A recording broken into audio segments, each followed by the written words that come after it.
पहले doubt clear करते हैं बच्चों के, फिर आगे चलते हैं।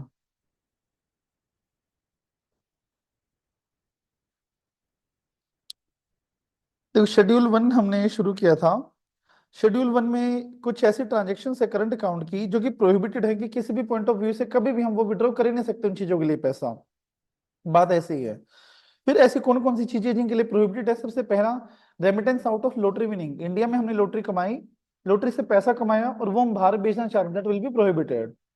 सेकंड, कोई भी हॉबी से, रेसिंग से, राइडिंग से कोई पैसा कमाया, वो भी प्रोहिबिटेड। थर्ड, मुझे कोई lottery ticket outside India purchase करनी है, मतलब इन शॉर्ट ऐसी कोई लॉटरी टिकट परचेज करनी है जिसमें फॉरेन एक्सचेंज का आउटफ्लो होना है, तो वो भी हमारी प्रोहिबिटेड मानी जाएगी। Then, payment related to callback services. अगर मेरे कॉलबैक सर्विसेज कोई, मेरा कोई कॉलबैक सर्विसेज का बिल पेंडिंग है और उसके बेस में जो फॉरेन एक्सचेंज में पेमेंट करनी है, तो वो कॉलबैक सर्विसेज का पैसा भी अलाउड नहीं होगा। देन डिविडेंड बैलेंसिंग वाला क्या प्रोविजन था? अगर कोई कंपनी इंडिया में है और वो बाहर वाले शेयर होल्डर्स को डिविडेंड बांटना चाह रही है, तो पॉइंट इज दैट कि वो कंपनी सिर्फ उतना डिविडेंड बांट सकती है जितना उसका बाहर की कंट्रीज से इनकम आई है, सिर्फ जितना उसने एक्सपोर्ट किया था। एक्सपोर्ट करके जो एडिशनल रिजर्व उसने क्रिएट किया है, सिर्फ उतना ही अमाउंट तक वो डिविडेंड डिस्ट्रीब्यूट कर सकती है, उसके बाद वो डिविडेंड डिस्ट्रीब्यूट नहीं कर सकती। था हमारा पॉइंट डिविडेंड बैलेंसिंग वाला। ओके, और कोई पॉइंट?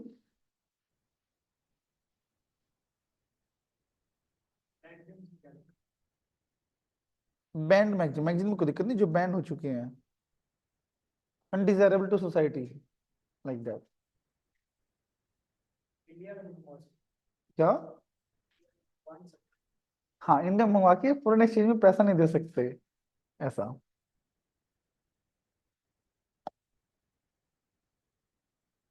सुन लिया जाए फिर। हाँ, एमसीक्यू,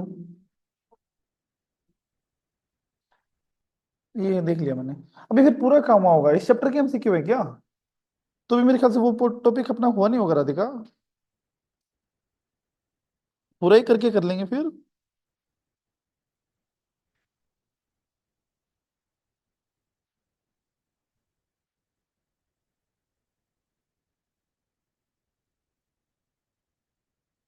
अभी हुआ नहीं राधिका अपना ये, करके फायदा नहीं है। हाँ, क्योंकि ये अप्रूवल्स वाले पॉइंट है ना, अप्रूवल तो अपना शेड्यूल टू में आएगा, टू और थ्री में।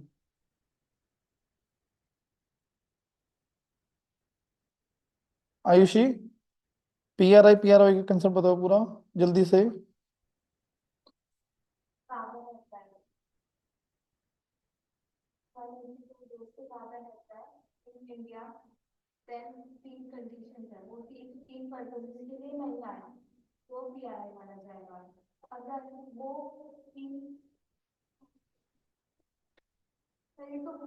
ठीक है, बोलो।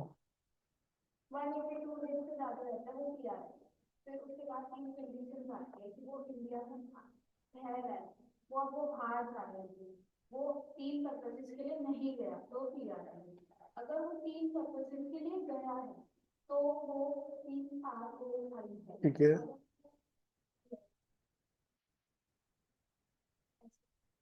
हाँ हाँ, सही तो, आगे तो बोलो।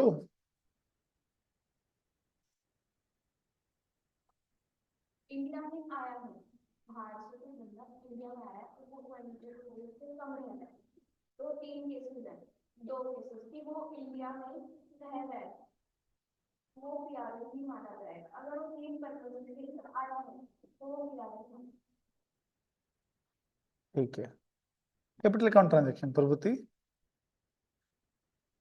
सही बोला।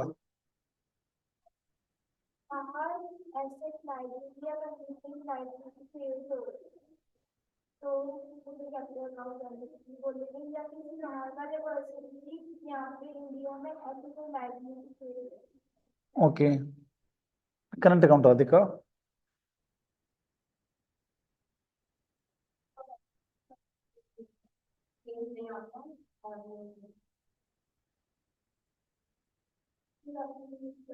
बैठो बैठो, जल्दी बैठो।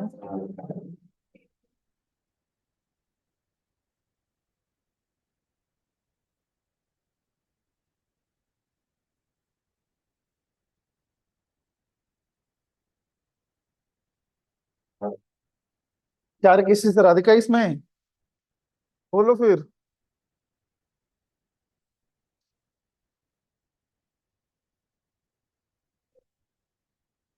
फोर, फोर, फोर वाला फोर नहीं, एफ ओ आर फोर, किस लिए, बता। हाँ, बच्चों के लिए। बताओ, दोबारा बताओ। दो पॉइंट तब भी छोड़ दिए उन्होंने।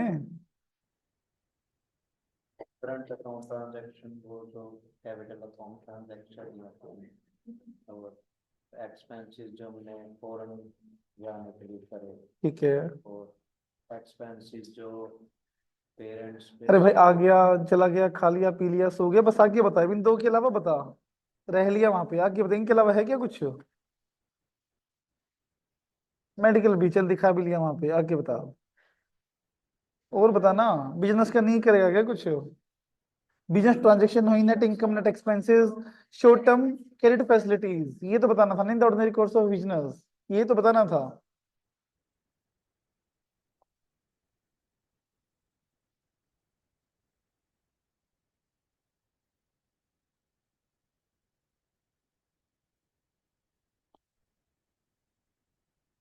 अपने केस ले रहे हैं, ध्यान से सुनना। आप लोग सुन के बताना कि इसमें रेमिटेंस अलाउड होना चाहिए या नहीं होना चाहिए। राइट। अब यहाँ पे ये इंडिया है, एज्यूम करना, ठीक है। और ये कोई बाहर का देश है, लेट्स से यूएसए। अब यूएसए से एक लड़की इंडिया में आ रही है, नाम है वंशिका। अपने क्लास में कोई है तो नहीं वंशिका, है ना। ठीक है, ओके। और यहाँ पे एक लड़का रहता है, नाम है वंश। अब हुआ क्या, वंशिका अपने पास लेके आई $50,000। वंश उसको ले गया यहाँ पे ऑथोराइज पर्सन के पास, बोलो चल कोई निकाल लेगा तेरे पैसे, जमा करवा देते हैं। और वहां पे एक NRI अकाउंट ओपन होता है हर बैंक में, कि कोई पर्सन आएगा तो अपना पैसा यहाँ जमा करवा देगा, बदले में पैसे ले लेगा, और जो पैसा बच गया वो वापस अपने देश में ले जाएगा।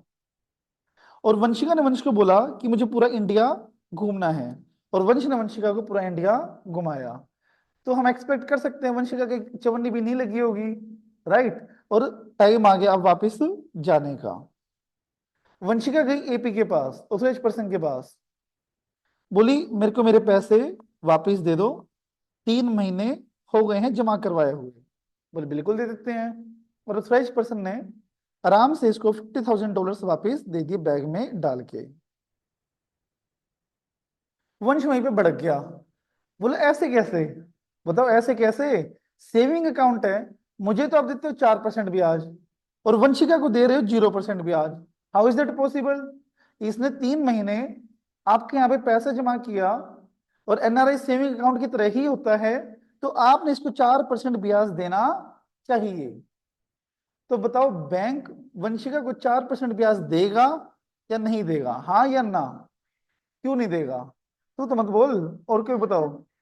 देगा नहीं देगा, क्यों नहीं देगा, क्योंकि वंशिका ने इंडिया में $1 भी स्पेंड नहीं किया। जितने वो डॉलर्स लेके आई थी उतने ही डॉलर्स वो बाहर लेके जा रही है।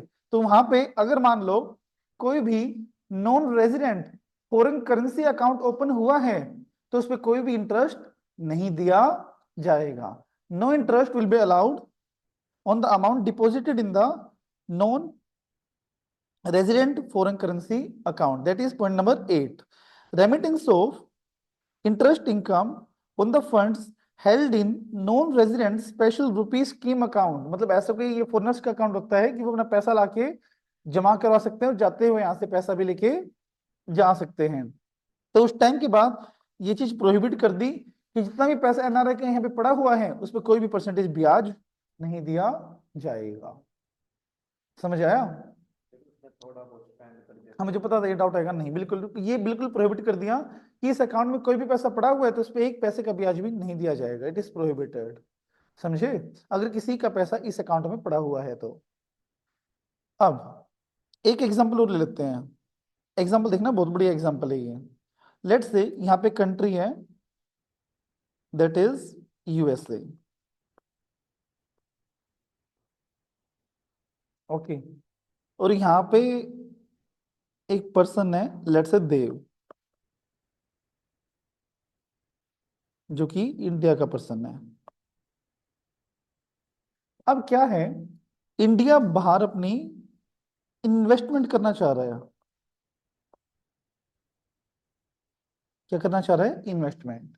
इन्वेस्टमेंट किसको लिए चाहिए? 50 लाख डॉलर्स।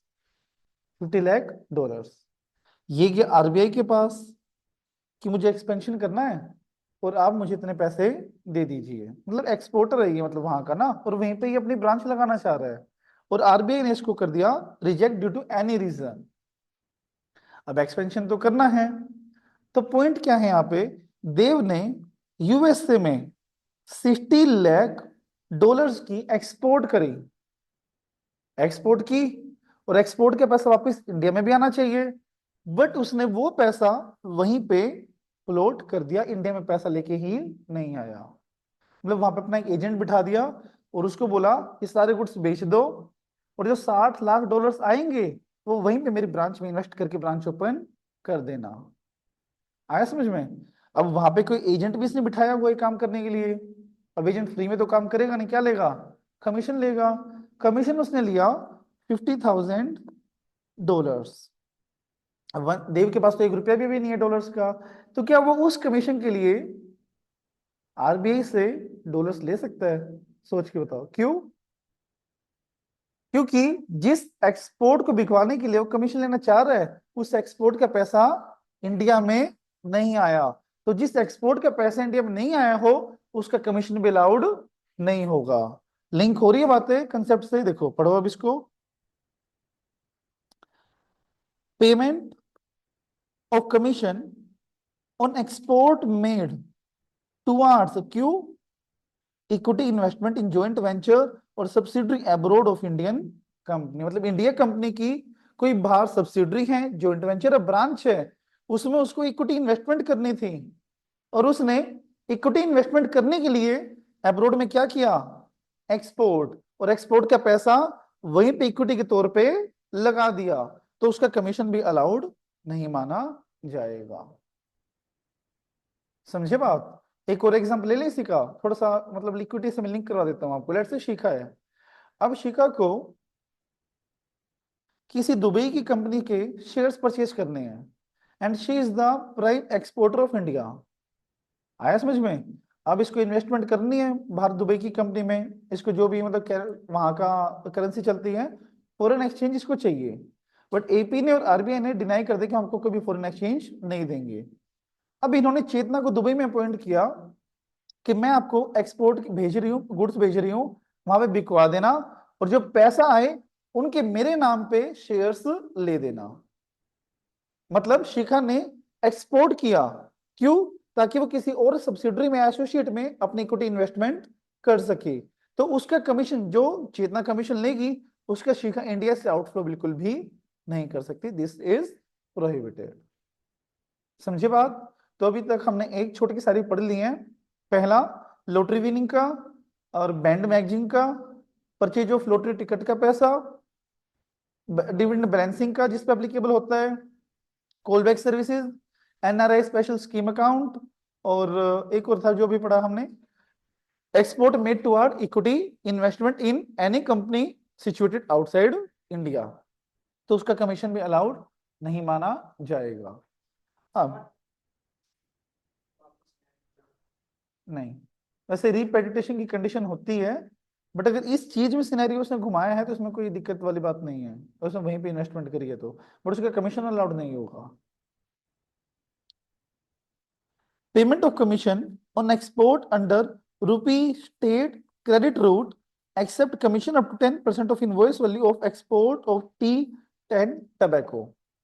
बड़ी सिंपल सी बात है। अगर मान ले नितेश है यहाँ पे, अब नितेश ने कहीं पे जापान में एक्सपोर्ट किया है, एक्सपोर्ट किया उधार में, ओके, और 3 महीने जो नॉर्मल क्रेडिट पीरियड होता है वो एक्सपायर हो गया, मतलब क्रेडिट रूट से इसने किसी को एक्सपोर्ट किया है जिसका कोई भी इनफ्लो नहीं हुआ, तो क्या उस क्रेडिट सेल का कमीशन अलाउड वो करेंगे? डेफिनेटली नो, ये भी प्रोहिबिट कर दिया गया कि रीजनेबल टाइम के अंदर अंदर आपका पैसा नहीं आया इंडिया में, मतलब अब जैसे देव ने पूछा मुझसे एक्सपोर्ट के पैसा आना चाहिए, वो बोलते हैं कि मैंने तो उधार में सेल करी है, ही और she is my debtor, okay, तो रीजनेबल टाइम के अंदर अंदर पैसा नहीं आया तो उसका भी कमीशन अलाउड नहीं होगा। बट अगर केस इंडिया के जो प्राइम टू रिसोर्सेज हैं, टी एंड टोबैको, अगर उसका हमने एक्सपोर्ट किया है तो 10% तक अलाउड हो जाएगा, चाहे हमने वो उधार में सेल क्यों ना किया हो, 3 महीने के बाद दिया है। तो भी 10% तक अलाउड है टी और टबैको, क्योंकि वैसे जो टी है वो जापान का इनोवेशन है, बट इंडिया की T all over world famous है, टी और टबैको, तो इसीलिए रेपुटेशन बढ़ाने के लिए, एक्सपोर्ट बढ़ाने के लिए इन चीजों का तो 10% कमीशन तक अलाउड माना जाएगा। तो मैंने आपको अभी क्या बताया, ऐसे कोई एक्सपोर्ट उसने करी है अंडर क्रेडिट रूट और रीजनेबल टाइम के अंदर अंदर पैसा नहीं आया है तो उसका कमीशन अलाउड नहीं होगा, except tea and tobacco, tea है चाय और तंबाकू है, तो उसके 10% तक अलाउड हो जाएगा इनवॉइस वैल्यू का, अदर देन दैट अलाउड नहीं होगा। इसके एग्जांपल वर्बली बताऊं लिख के बताऊं? देखो उसमें ये था अर्चिता, जैसे मान लो आपने कैरेट सेल करी है बाहर और with in the reasonable time में पास कोई पैसा नहीं आया है, तो बाहर आपने सेल करी होगी, वो कोई एजेंट को पैसा भी देना होगा आपको कमीशन का, तो कमीशन का पैसा देने के लिए क्या आप आरबीआई से डॉलर्स ले सकते हो? डेफिनेटली नोट, क्योंकि रीजनेबल टाइम के अंदर वो पैसा रीपेट्रिएट नहीं हुआ है। प्लस अगर आपने एक्सपोर्ट में टी और टबैको किया है, तंबाकू और चाय आपने एक्सपोर्ट करी है, तो अप टू 10% तक कमीशन अलाउड होगा, 10% ऑफ इनवॉइस वैल्यू का, ये ध्यान में रखना, ठीक है? लिखी नहीं अजम्पशन है ये, क्योंकि क्रेडिट है तो रीजनेबल टाइम तो होगा ही होगा, क्योंकि हम डिपॉजिट वाले चैप्टर में भी एक बात पढ़ी थी, शायद आपको ध्यान हो, कि एडवांस आया है तो रीजनेबल टाइम के अंदर अंदर एडजस्ट हो जाना चाहिए, तो बिजनेस पीरियड है शायद, अगर आपको ध्यान हो बिजनेस एथिक्स पीरियड और 5 years which ever is earlier, ऐसा कुछ था वहां पे, तो रीजनेबल जहां पे उधार की बात आएगी वहां पे रीजनेबल टाइम आएगा ही आएगा, ठीक है? क्योंकि रीजनेबल टाइम के अंदर अंदर क्रेडिट करना इलीगल नहीं है, ना ही क्रेडिट करना प्रोहिबिटेड है, उधार में सेल होती है, बट रीजनेबल 90 days होता है वैसे इनका ना, 3 महीने का ही होता है, 90 days के अंदर अंदर वो पैसा मुझे वापस भी लेके आना होता है, तो नहीं लेके आया तो उस पर 10% commission allowed in case of T और टबैको, नहीं है तो नॉट अलाउड, सिंपल सी ये बात है, समझ आया? दोबारा पढ़ेंगे पर इसको, जितने भी हमारे केसेस हैं। देखो पहला केस क्या है अपना, जहां पे हमारा प्रोहिबिटेड है 100%, that is remittance of lottery winning, lottery के पैसे बाहर भेजना प्रोहिबिटेड है, रेसिंग और राइडिंग का पैसा प्रोहिबिटेड है, लॉटरी टिकट परचेज करने के लिए बाहर पैसा भेजना प्रोहिबिटेड है, एक्सपोर्ट जो मैंने इक्विटी इन्वेस्टमेंट के लिए करी है वो उसका कमीशन देना भी प्रोहिबिटेड है, मैंने डिविडेंड पे करना, जिस कंपनी के ऊपर डिविडेंड बैलेंसिंग एप्लीकेबल है, मतलब ऐसा कोई डिविडेंड में दे रहा हूं जितना मेरे को इनफ्लो ही नहीं हुआ उससे ज्यादा मैं डिविडेंड बांट रहा हूं बाहर की कंट्री को, तो वो भी प्रोहिबिटेड है। कमीशन देना चाह रहा हूं ऐसे एक्सपोर्ट पे जो क्रेडिट रूट से हुई है अदर देन टी और टबैको, दैट विल आल्सो भी प्रोहिबिटेड, बट टी और टबैको के लिए अप टू 10%। कॉलबैक सर्विसेज का पैसा prohibited, and interest income in non resident special scheme account वो भी क्या है, प्रोहिबिटेड। तो ये थे हमारे शेड्यूल 1 की करंट अकाउंट ट्रांजेक्शन, जिनके लिए हम एक चवन्नी एक पैसा भी रिकवर या फिर विड्रॉ नहीं कर सकते। ओके, देखो कुछ तरह की ट्रांजेक्शन होती है, कौन सी ऐसी तरह की ट्रांजेक्शन मैं आपको बताता हूं, जैसे एक होती है फुली प्रोहिबिटेड, एक होती है फ्रीली परमिसिबल, फ्रीली परमिसिबल मतलब कोई अप्रूवल जितना निकालना हो निकाल के ले जाओ, एक होता है रिस्ट्रिक्टेड, रिस्ट्रिक्टेड क्या होती है, ले जा सकते हो बट कुछ रिक्वायरमेंट आपको पूरी करनी पड़ेंगी, जो आता है हमारा शेड्यूल नंबर 2 में। 2 क्या बोलता है, अगर आपको इन चीजों के लिए पैसा बाहर भेजना हो, यहां से बहुत इंपॉर्टेंट क्वेश्चन बनते हैं 5 नंबर के, सिर्फ इसी ऊपर से कोई क्वेश्चन नहीं बनेगा, क्वेश्चन बनेगा यहां से। यहाँ पे हम क्या पढ़ रहे हैं, कौन सी सर्विसेज के लिए किस मिनिस्ट्री की हमें अप्रूवल लेनी पड़ेगी, इसमें दिया हुआ है कि इतना अमाउंट आप ले सकते हो और उतना अमाउंट भी आपको किसी मिनिस्ट्री की अप्रूवल से लेनी पड़ेगी। सर एग्जांपल दे दो। लेट्स से हम बाहर कल्चरल टूर करवाना चाह रहे हैं, याद है वो, आओ कभी गुजरात में कुछ दिन बिताओ गुजरात में, सुना है वो स्लोगन। वैसे ही हम एक कल्चरल टूर बाहर लेके जाना चाह रहे हैं, ताकि इंडिया में टूरिस्ट का आना ज्यादा हो, मतलब बाहर एक एडवर्टीजमेंट करें हम कल्चर की, जो हमारे इंडियन कल्चर है। अब बाहर हम उसकी एडवर्टीजमेंट करेंगे, कल्चरल टूर करवाएंगे बाहर, हम अपनी संस्कृति को बाहर पेश करेंगे, तो बाहर एक्सपेंसेस तो लगेगा। और गवर्नमेंट के पास हम जाएंगे पैसा लेने, तो वो मना भी नहीं कर सकते, क्योंकि इंडिया की उसमें डेवलपमेंट हो रही है, पब्लिसिटी हो रही है इंडियन कल्चर की उसमें। तो वो कहता है आप कितना भी पैसा विड्रॉ कर सकते हो, बट आपको अप्रूवल लेनी पड़ेगी ministry of human resource development, department of education and culture की। आपको ये भी एग्जैक्ट याद करना है, ये भी एज इट इज याद करना है। हाँ डायरेक्ट आएंगे, केस स्टडीज नहीं आती इसमें। इसमें ये पूछा जाएगा कि कल्चरल टूर के लिए पैसा निकालना है, बताओ कौन सी मिनिस्ट्री की अप्रूवल चाहिए। Cultural, department of education and culture, ministry of HRD, human resource development. वो बाहर जाएगा वो भी। हाँ मतलब अपनी संस्कृति को पेश करेगा वहां पे, ऐसा।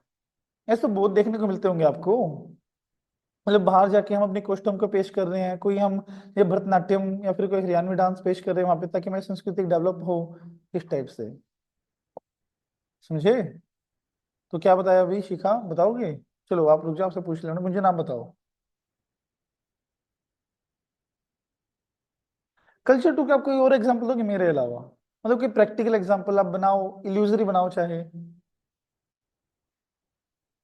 तो कल्चरल टूर सबको पता है क्या होता है, इसमें मेरे को बताने की जरूरत नहीं है, कोई एग्जांपल ड्राइव करो ऐसा, किस तरह से कल्चर टूर। कल्चर होता ही है अपने पहनावे को प्रमोट करना, अपने संस्कृति को प्रमोट करना, अपने खान पान को प्रमोट करना, अपने लिविंग स्टैंडर्ड को प्रमोट करना, अपने विलेजेस को प्रमोट करना, ये सब। बोलो। हाँ राधिका क्या कर रहे थे?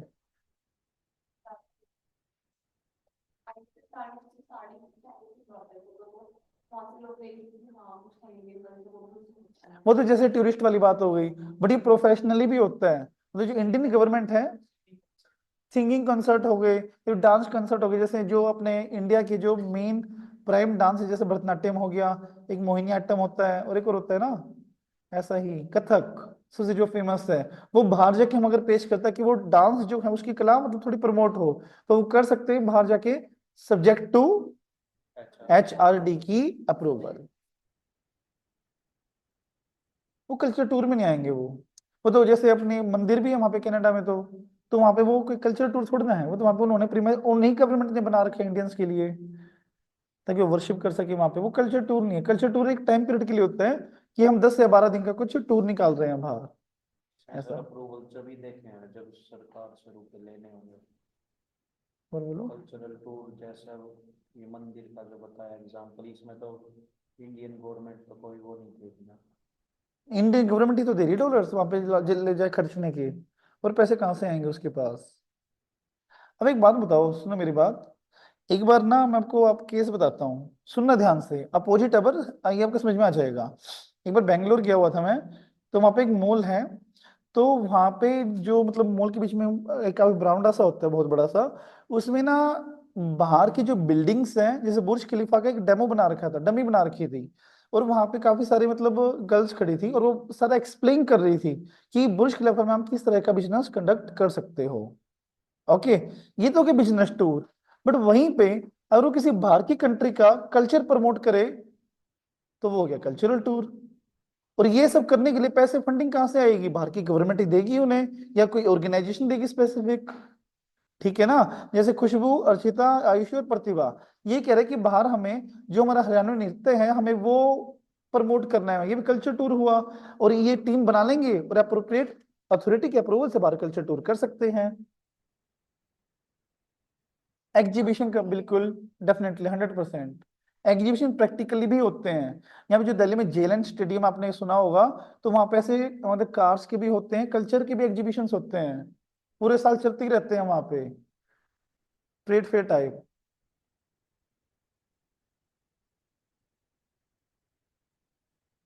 हाँ लगते हैं, ये भी मैं 25 कौन सा जनवरी आया था अभी, अभी ना 26 जनवरी की बात है मेरे ख्याल से, ये तो उस टाइम पे रेड फोर्ट गए थे हम, तो रेड फोर्ट में एक साल की होगी वैसे, अभी की तो नहीं है, मुझे अभी रिसेंटली बात लग रही है। तो वहां पे रेड फोर्ट के सामने जो मैदान है, उसमें अपने जितने भी 28 या 29 स्टेट्स हैं, सबके खान पान का वो लगा हुआ था स्टॉल वहां पे।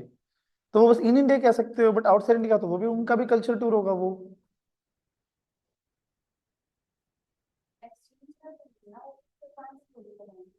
कौन मतलब? हाँ, और क्या फंड्स लगाएगी? फंड्स नहीं लगाएगी। जैसे अब आप चारों जा रहे हो, तो आप कल्चर टूर आपको करना है, तो आप डॉलर्स ले सकते हो पैसे दे के, ठीक है, बट वो डॉलर्स भी लेना तो उनके खजाने में से जा रहा है, ट्रेजरी में से जा रहा है, तो उसकी भी अप्रूवल लेनी पड़ेगी हमें। मतलब हमें अपना पैसा यूज करने के लिए भी अप्रूवल लेनी पड़ेगी, बट हम अपना पैसा रुपये में यूज नहीं कर रहे, फॉरेन एक्सचेंज में यूज कर रहे हैं। That's why approval is necessary. समझे? अब सेकंड देखो।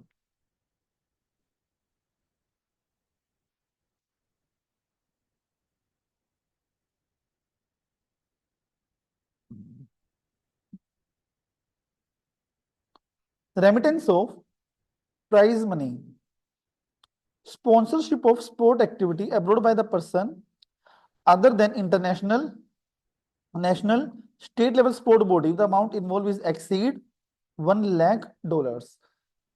क्रिकेट में किसको इंटरेस्ट है? देखो हमें तो बिल्कुल भी नहीं है, अपने से है किसी को? है आपको?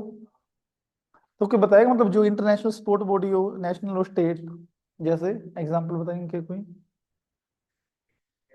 ये नेशनल है, और इंटरनेशनल आईसीआईसी ऐसा कुछ होता होगा, आईसीसी, और स्टेट लेवल नेशनल तो एक ही बात होती है। ठीक है, हाँ बिल्कुल ठीक है प्रियंका, वेरी गुड। अब अगर मान लो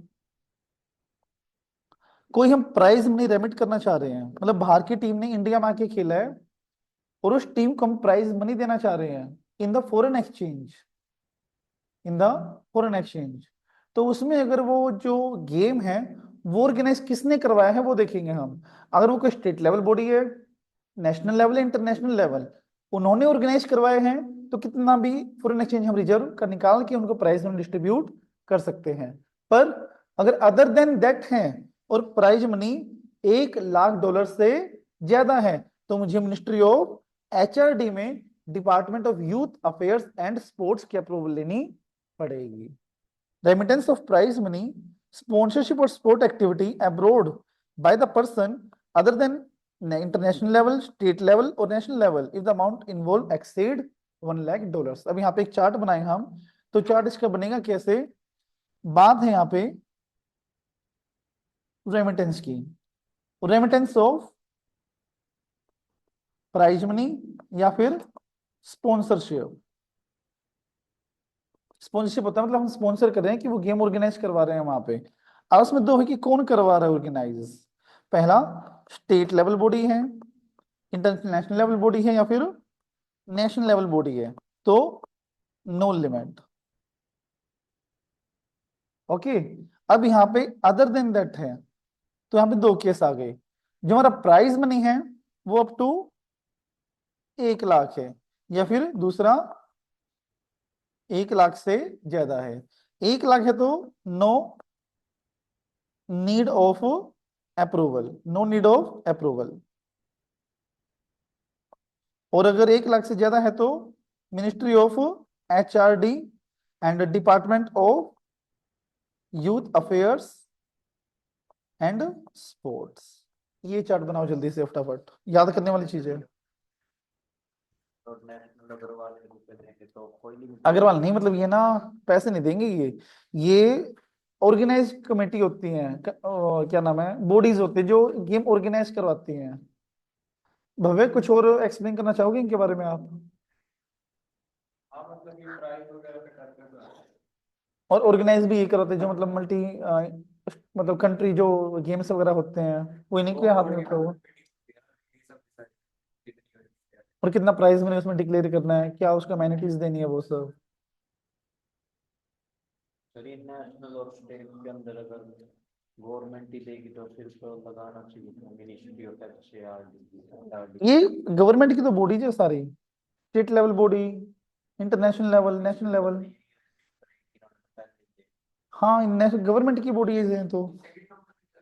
किसमें? ये वाला, ये वाला क्या? $1 लाख?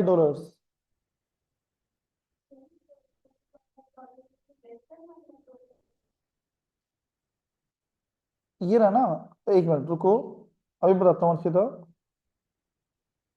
हाँ, 1 लाख या उससे कम हो तो 1 लाख, या फिर उससे कम तो नो अप्रूवल। 1 लाख से ज्यादा है तो ये अप्रूवल की नीड है, कि एक्सीड्स 1 लाख है।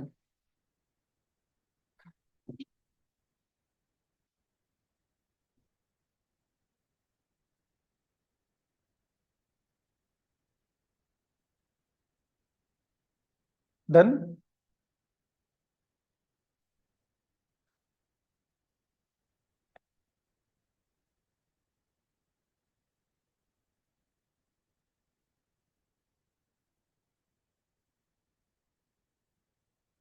आगे चल सकता हूँ मैं। एक ना हमारा क्लब होता है, सुनो ये ना, आपको पता नहीं, किसी को भी नहीं पता होगा ये क्लब का नाम क्या है, बट स्टिल चेक करवा के जाना, वेट कर लो, पीछे बैठ जाओ, पढ़ लो। हर्ष, 7 मिनट तैयार करना शुरू कर दो। एक क्लब का नाम है अपना, आप लोग नाम से बताना कि इस क्लब का क्या मीनिंग हो सकता है, इसके एजेंडा क्या हो सकता है बनाने का। नेम इज प्रिवेंशन एंड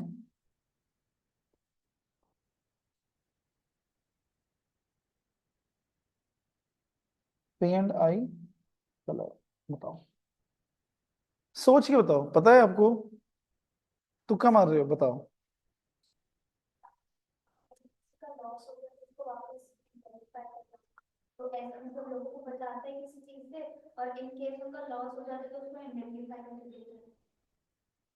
ठीक है, इसको कोई एग्जांपल दे सकते हो बना के, वैसे तो कोई एग्जांपल है नहीं इसका, ऑब्सलेट है वैसे आज के टाइम पे, ना है नहीं, तो फिर भी एग्जांपल ट्राई करो कोई, सही है बिल्कुल, 100% आपका आंसर।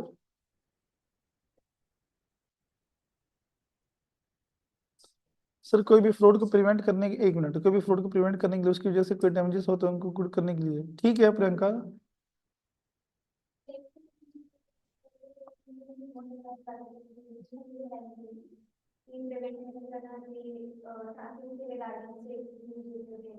जैसे कंपनीज होती है, इंश्योरेंस कंपनी, ठीक तो है। ठीक है। प्रिवेंशन भी करती है, हम्म। मतलब नॉलेज देगी कि आप इस चीज को ऐसे क्यों मतलब वो कर सकते हो, और उसके हम्म। बाद इफ कोई लॉस हो जाए तो उसको आइडेंटिफाई भी करती है, हो जा सकती है। और कोई एग्जांपल क्या है? हाँ हाँ, और कोई? हाँ, क्या वो किसने भी वर्ड बोला है, सेल्फ हेल्प ग्रुप, किसने बोला था? आपने क्या था, कोई बता, एक्सप्लेन करोगे इसको, सेल्फ हेल्प को?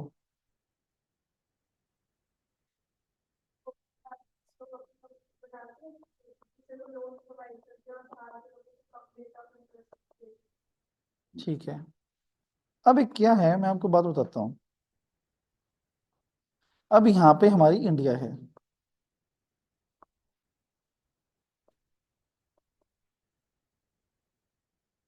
यहाँ पे हमारा है लेट्स से यूएसए। अब यहाँ पे मेरे गुड्स लोड होते हुए आ रहे हैं, ओके। पहले के टाइम पे क्या था, इंश्योरेंस वगैरह कुछ नहीं होता था, तो दोनों कंट्री के या फिर मल्टीपल कंट्रीज के लोगों ने बना के एक क्लब बना लिया, इंपोर्टर और एक्सपोर्टर्स ने मिलके एक क्लब बना लिया कि आप इसमें एनुअली या मंथली कुछ प्रीमियम डालो, और अगर रास्ते में आते आते किसी का माल सुनामी से डूब गया तो उसको एज एन इंश्योरेंस इस क्लब से पैसा मिल जाएगा। वो होता है prevention and indemnity club. Prevention मतलब दोनों अलग अलग मतलब नहीं, एक ही मतलब है।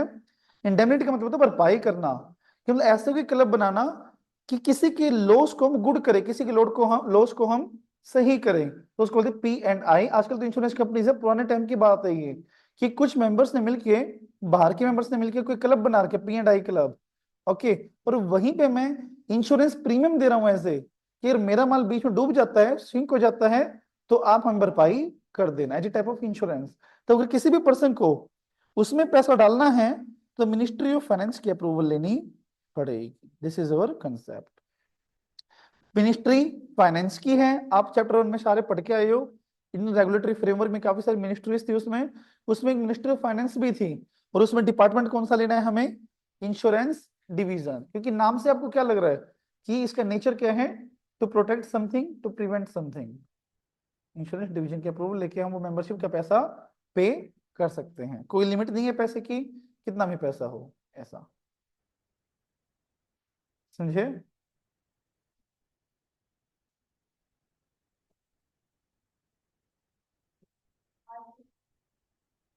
तो वो थोड़े टाइम के लिए होता है, तो उनका प्रीमियम कितना लगता है? ऐसा कुछ नहीं होता प्रतिभा। प्रीमियम देखो फिक्स होता है, चाहे वो डूबे चाहे ना डूबे, ऐसा चाहे कितने भी गुड्स हो। अब जैसे, अब आप ये लगाओ, फायर इंश्योरेंस होता है। फायर इंश्योरेंस पूरी प्रीमाइसिस का होता है, ठीक है ना? अब प्रीमियम कितना जाता होगा महीने का? महीने का कहाँ, एनुअली जाता है प्रीमियम 25 से 30 हजार एनुअली, ठीक है ना? और हमें जल्ले माल लगा लो 1 करोड़ का जल गया, तो क्या 25 हजार देंगे हमें वो?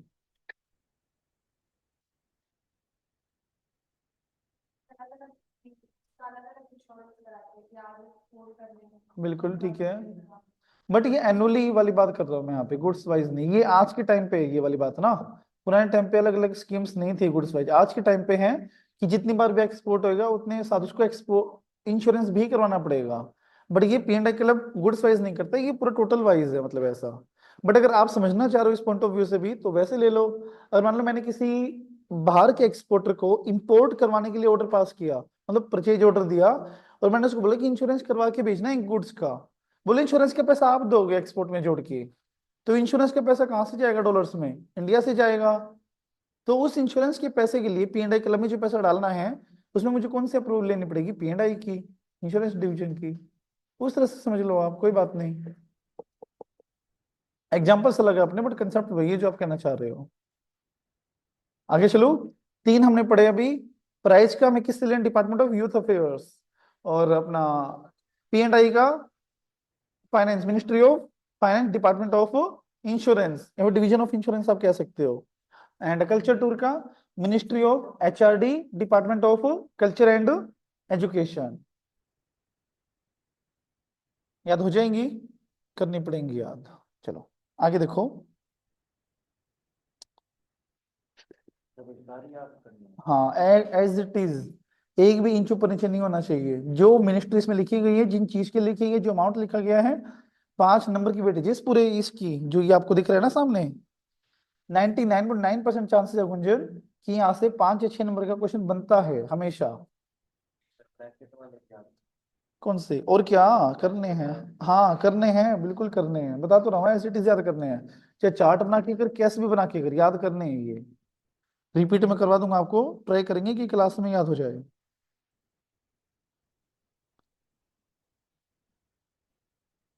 अच्छा ये बताओ, कोई ऐसा टीवी चैनल आप जानते हो जो बाहर का है, आउटसाइड इंडिया का? सीएनबीसी आवाज, न्यूज चैनल कह रहे हो क्या आप? सीएनबीसी प्रियंका ने भी, और एक वो डिस्कवरी पहले आता था, नेशनल जियोग्राफी, ये सर। अब तो देखना बंद कर दिया, पहले देखते थे ना वो बात है, आता होगा अब भी। बट अब कोई उस टाइम जब और कोई चैनल नहीं आता तो वो देखना पड़ता था, नेशनल जियोग्राफी, डिस्कवरी। तो ये सारे क्या हैं, मतलब बाहर के चैनल्स हैं। आप इंडियन सैटेलाइट पर कैसे देख रहे हो वो फिर? मतलब इंडिया का जो टेलीकॉम सेक्टर है उन्होंने वो परचेज करके होंगे ताकि वो इंडियन सैटेलाइट पे प्ले हो जाए।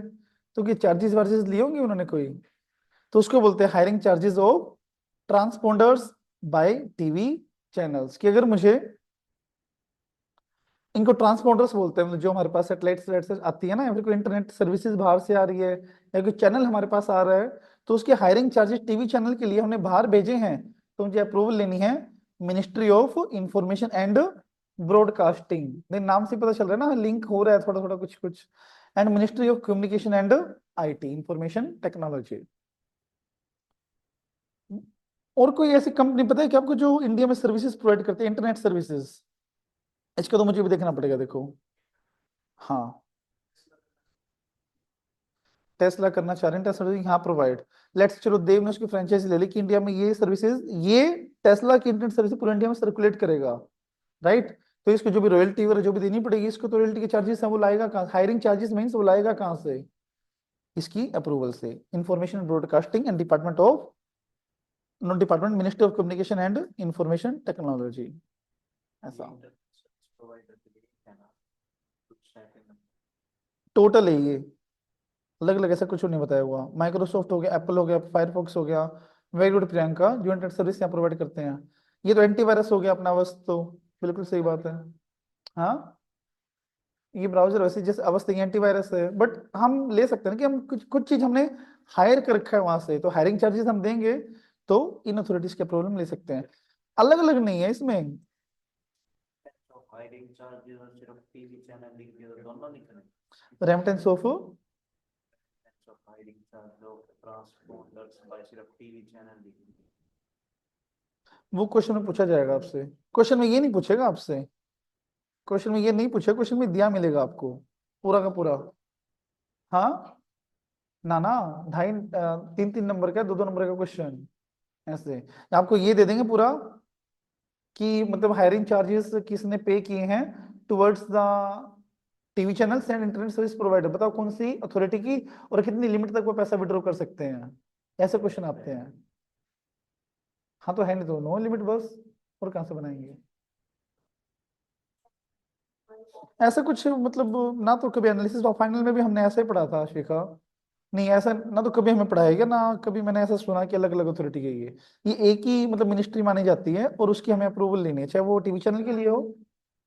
हाँ, 5-5 नंबर का आता है, हर बार आता है, इंटरव्यू में तो हमेशा आता है। कोई एग्जाम उठा के देख लो, अभी कर लेंगे एग्जाम, 5 मिनट दो, अभी डे एंड पे 10 मिनट हम एग्जाम पे लगा लेंगे, आपको दिखेंगे, बट ध्यान से सुन लो ताकि आप अपेयर कर पाओ उस चीज को, ठीक है। क्या फिर हाँ, फाइनल से दूसरी बारी है अभी है, मई तीसरी बार सितंबर, हाँ तीसरी बार है अभी, आप वाला तीसरी बार आएगा इन वाला, ऐसा। फाइनल में तो बहुत ब्रॉड लेवल का था ये, 80-90 पेजेस का था फाइनल में तो, यहाँ तो बहुत कम दिया हुआ है, बहुत लिमिटेड है ये तो। वहां तो बोरोइंग के कंसेप्ट भी देखिए, अगर मुझे बोरो करना, लोन लेना है बाहर से, तो एक्सटर्नल बोरोइंग हमें कैसे करनी है, किसके में अप्रूवल लेनी है, वो सब भी था वहां पे तो, वो तो हटा दिया यहाँ से। अब आगे देखो, remittance of freight of a vessel chartered by PSU, public sector unit. Do you know what is freight and do you know what is vessel? Charges हो गए, और वेसल शिप को बोलते हैं वेसल। मतलब अगर कोई पीएसयू है, पीएसयू पब्लिक सेक्टर यूनिट है, उसने कोई शिप हायर पे ली है और उसका फ्रेट पे किया है, तो फ्रेट पे करने के लिए चार्जेस जो देने हैं वो किसके अप्रूवल से देने हैं, मिनिस्ट्री ऑफ सरफेस ट्रांसपोर्ट। देखो लिंक कर रहे हैं ना, अब कोई शिप में ले रहा हूँ मल्टीमोडल ट्रांसपोर्ट के लिए, और तो ट्रांसपोर्ट के लिए चार्जेस मुझे पे करने हैं, तो अथॉरिटी कौन सी, सरफेस ट्रांसपोर्ट, ऐसा, that carry goods and other stuff. हाँ जी Priyanka, public sector unit, public companies. आगे चलो,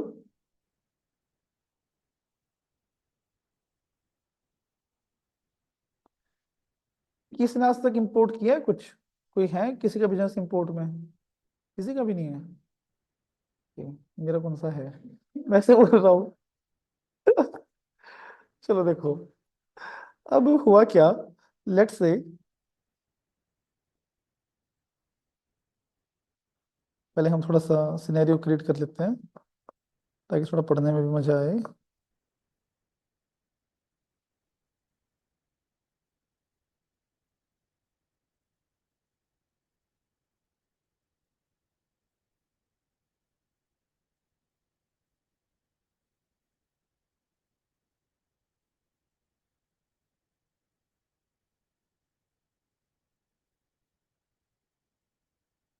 ये मैं इसलिए बनवा रहा हूँ ताकि ना आपको लॉन्ग लास्टिंग ये चीज याद रहे, कि कुछ डायग्राम वगैरह बना के सर ने बताया था।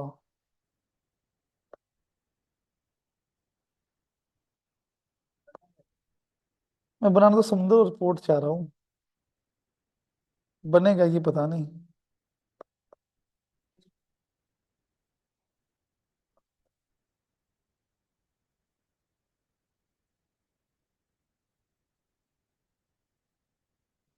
बस बस, तो बिल्कुल ही फील देखे यार।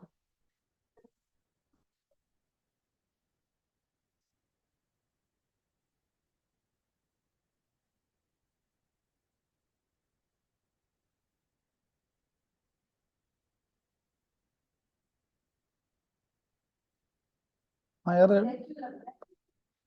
ड्राइंग अच्छी है। ये लोग नहीं लगेगा, वेट।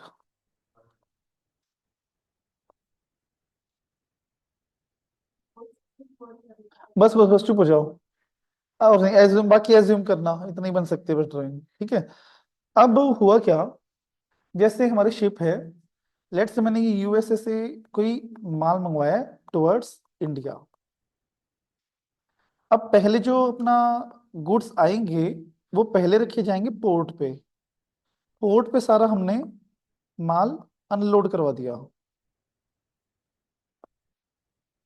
जब अनलोड करवाया, तो कुछ दिन तक वो कस्टम ड्यूटी के लिए रखा रहता है वहां पे, जिनको हम बोलते हैं डिटेंशन। क्या बोलते हैं? डिटेंशन मतलब रखना वहां पे। और जो कस्टम पोर्ट अथॉरिटी होती है, वो इंपोर्टर से लेती है डिटेंशन चार्जेस, जिसको हम बोलते हैं कंटेनर डिटेंशन चार्जेस।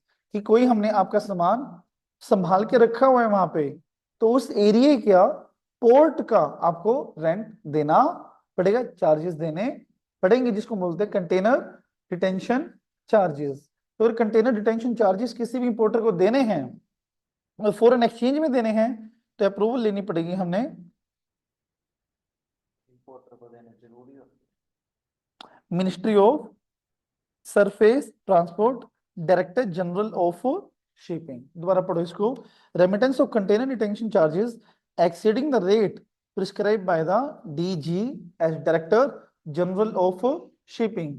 और उसने जो भी रेट से उसने 10 रुपए प्रिस्क्राइब करके कि 10 रुपए तक कोई आपके अप्रूवल की नीड नहीं है, बट इससे ज्यादा अगर हम डिटेंशन चार्जेस पे किए हैं, तो उसके लिए मुझे सरफेस मोस्ट बोलते हैं इसका, मोस्ट की अप्रूवल लेनी पड़ेगी। Ministry of surface transport, director general of shipping की अप्रूवल लेनी पड़ेगी। समझे? रिवाइज कर ले पूरा। ये लो प्रियंका, देखो पॉइंट यहाँ पे क्या था, हमने अभी तक क्या पढ़ा। आप लोगों को चाहे देख के चाहे बिना देखे बोलना है बस आप लोग को। कल्चरल टूर के लिए ministry of HRD, department of education and culture. Price के लिए ministry of HRD and department of youth affairs and sports. और फिर hiring charges for transponders, for hiring hiring charges of transponders by way of television channels and internet service provider. Ministry of information technology and broadcasting और communication technology. Okay. और container detention charges के ministry of surface transport, director general of shipping. और एक freight हमने किए हैं, रुको, freight के चार्जेस हमने दिए हैं, तो फ्रेट के लिए सरफेस ट्रांसपोर्ट। उसमें डिपार्टमेंट भी था क्या? डिपार्टमेंट तो नहीं था मेरे ख्याल से उसमें। अच्छा, कि department of charting wing. Charting wing क्या होता है, जो मतलब ये हायरिंग वायरिंग का काम कर संभालता है सारा, कि किसको कितने हायरिंग चार्जेस देने हैं, उसमें हमें ड्यूटीज कितनी लेनी है, टैक्सेस हमें कितने मतलब वहां से विड्रॉ करने हैं, वो सब। ओके। और फिर P&I क्लब आपको बताइए, पैसा जा रहा तो फाइनेंस, मिनिस्ट्री ऑफ फाइनेंस।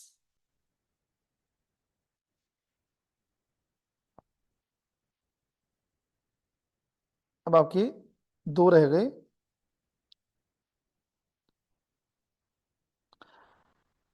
इसका आप लोग बताना इसका मतलब क्या, और एग्जांपल देना आप लोग इसका, ठीक है। दैट इज एडवर्टीजमेंट, सेकंड है ये, advertisement in foreign print media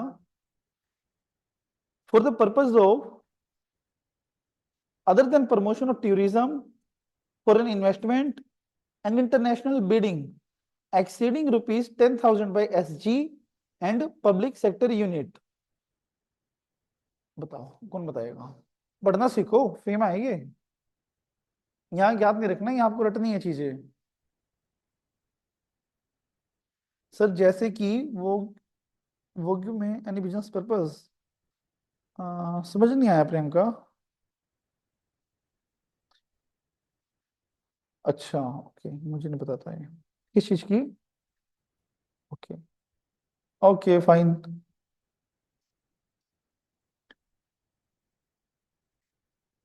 सोचो भी सोचो, एक डायग्राम बनाते हैं फिर इसके चार्ट बनाते हैं। कौन बता पाएगा?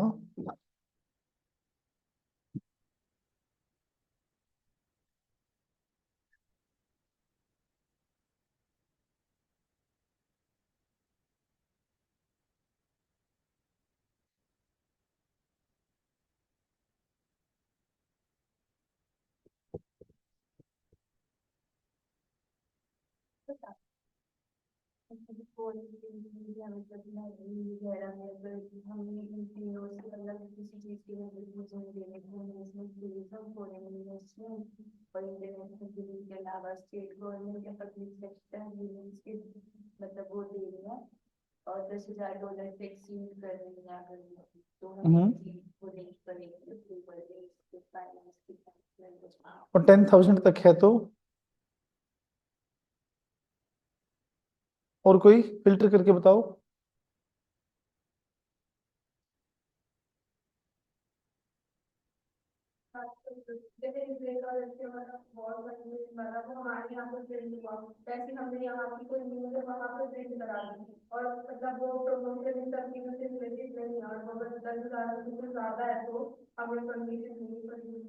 हाँ, ये आपने सही बोला अर्षित। अर्षित अब डायग्राम बना रहे हैं, बताओगे दोबारा एक बार? एडवर्टीजमेंट करी है हमने, दो चीजों की करी है। पहला, प्रमोशन के लिए, ऑब्वियस बात है प्रमोशन के लिए एडवर्टीजमेंट होती है। प्रमोशन भी किस चीज का? पहला, टूरिज्म, बाहर से इन्वेस्टमेंट मंगवाना, एफडीआई फॉरेन डायरेक्ट इन्वेस्टमेंट मंगवाने के लिए। और तीसरा, बिडिंग। बिडिंग मतलब हम बोलियां लगवाने के लिए इनवाइट कर रहे हैं कि आप आओ हमारे सामान परचेज करो, तो डॉलर्स आएंगे, बढ़िया बात है इसमें तो। Advertisement other than that. अब बताओ अर्चिता। कोई भी हो सकता है वो, मतलब मैं अपना प्रोडक्ट सेल करवा रहा हूँ, ठीक है, और बाहर बिकवा रहा हूँ मैं, तो फॉरेन प्रिंट हो गया वो। या तो इलेक्ट्रॉनिक मीन्स के थ्रू, टीवी पे, इंटरनेट पे, किसी भी सोशल मीडिया पे, कोई भी हो वो, चाहे। आगे बोलो।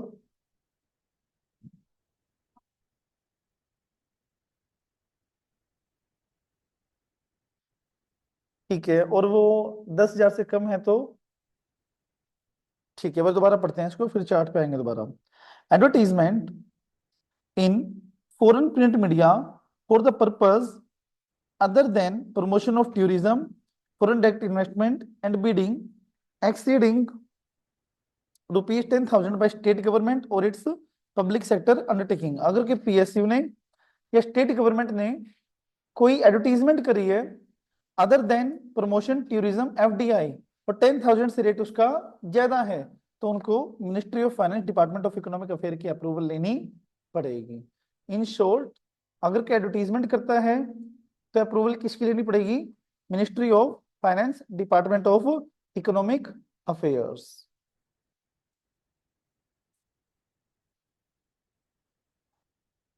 बताता हूँ, एक मिनट को।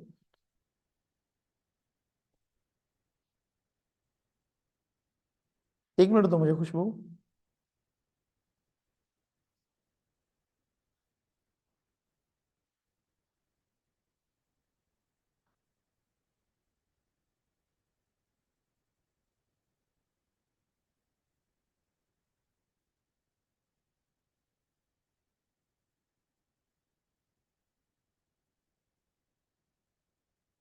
इसके एक चार्ट बनाने दो मेरे को, फिर मैं बताता हूँ आपको, वेट करो।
देखो ये कंप्लीट इसमें है, सुनो ध्यान से।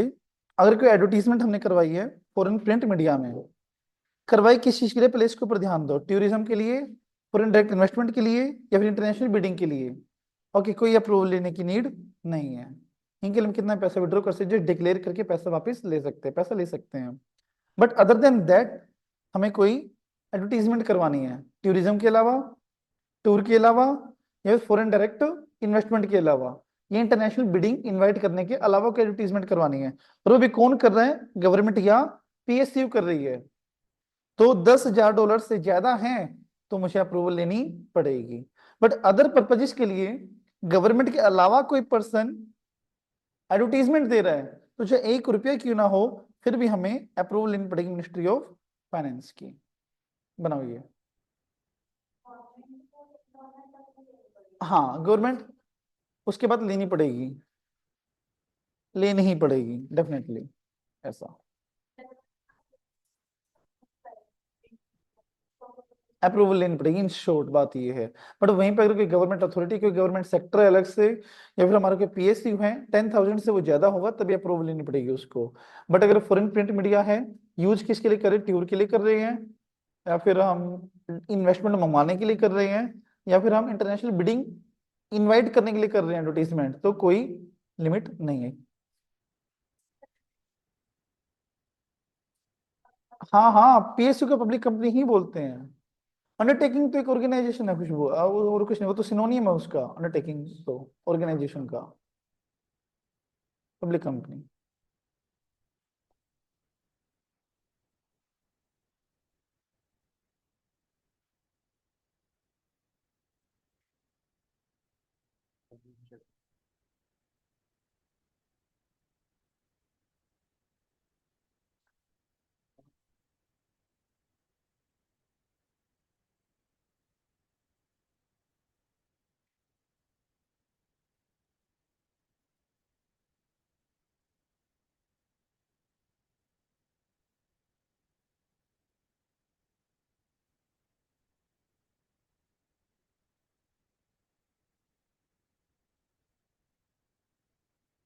समझ आ गया, दोबारा बताऊंगा एक बार, याद करने वाली चीज है। अगर कोई भी मतलब बात है हमें फॉरेन प्रिंट मीडिया यूज करने की, अगर टूर के लिए, एफडीआई के लिए, इंटरनेशनल बिडिंग के लिए कर रहे हैं तो कोई अप्रूवल नहीं। बट इन चीजों के अलावा किसी चीज के लिए एडवर्टीजमेंट कर रहे हैं, और कर कौन रहा है, गवर्नमेंट सेक्टर या फिर कोई पीएसयू, तो लिमिट 10,000 की है, उससे ऊपर हमें अप्रूवल लेनी पड़ेगी। बट गवर्नमेंट के अलावा कोई और पर्सन और कोई सिटीजन ऑफ इंडिया है तो उसको अप्रूवल लेनी पड़ेगी डिपार्टमेंट ऑफ इकोनॉमिक अफेयर्स की, बस।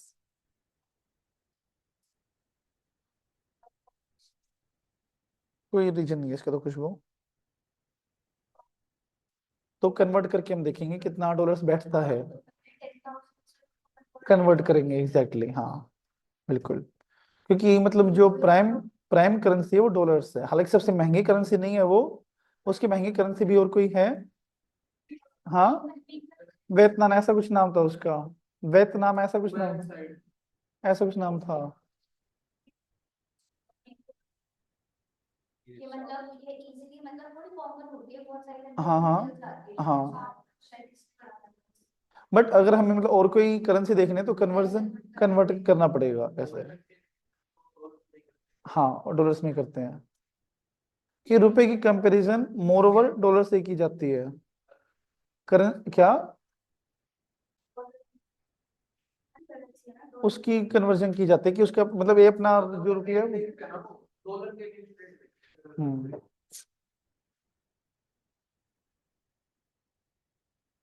कुवैत दिनार, ये सबसे महंगी हाँ।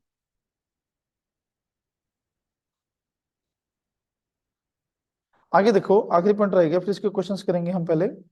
Multi modal transport operators making remittances to their agent abroad, कोई बताएगा। Multi modal transport operators making remittances to their agent abroad. अगर जैसे इसका ट्रांसपोर्टेशन का काम है, मतलब इंडिया में है। हाँ, और उसमें अलग अलग जगह मतलब अलग अलग कंट्री में एजेंट्स बिठा रखे हैं जो हम्म, बाकी सर्विस प्रोवाइड करती है। माल भेजने की और मंगवाने की हाँ, और उनको रेमिटेंसेस प्रोवाइड करते कमीशन हैं प्रोवाइड एजेंट करना को। है एजेंट को। Director general of shipping. होता क्या है यहाँ पे, एक पॉइंट देखो, जैसे लेट्स से एक पर्सन है भव्य,